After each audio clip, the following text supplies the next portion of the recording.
9. Mesmo em um texto que utiliza linguagem não verbal, a interpretação não pode acontecer com a mera leitura de partes fragmentadas. Considere, por exemplo, os dois quadrinhos a seguir, que esses dois quadrinhos aqui, ó, as cobras. Flecha, você é machista? Para mim não existe qualquer diferença entre os sexos. Shirley, que pergunta? Para mim não existe qualquer diferença entre os sexos. Shirley, que pergunta, hein? Que pergunta.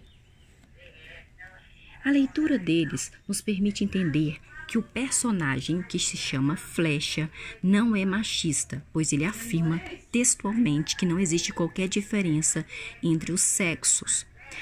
E a frase, que pergunta, indica que ele considera absurda a pergunta da Shirley. No entanto, a tirinha não termina aí. Há ainda um terceiro quadrinho, como se vê a seguir. As cobras. Flecha, você é machista?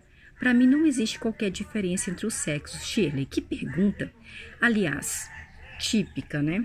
Com esse último quadrinho, aliás, típica, percebemos que o sentido do texto é totalmente oposto daquele que havíamos suposto. Ao afirmar que é uma pergunta idiota, típica das mulheres, Flecha revela que é, de fato, machista. Por isso, quando lemos um texto de qualquer natureza, devemos atentar para todos os seus elementos e para a relação que eles estabelecem entre si.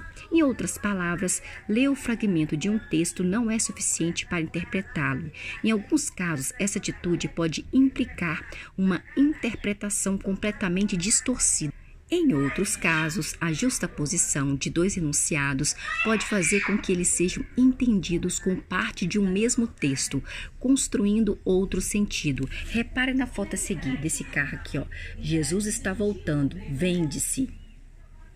O que você pode entender aqui? Jesus está voltando, vende-se. Claro que para mim, Jesus está voltando é uma coisa e vende-se o carro é outra.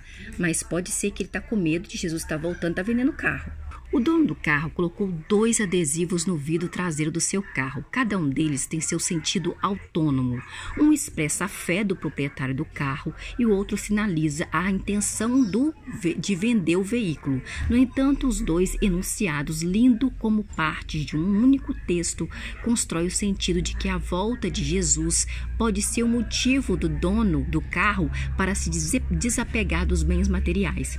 Em 1998, a Universidade Estadual de Campinas, Unicamp, em um dos processos seletivos mais importantes do país, formulou a seguinte questão. 2 adesivos foram colocados no vidro traseiro de um carro. Em cima, ele colocou Deus é fiel. Embaixo colocou porque para Deus nada é impossível.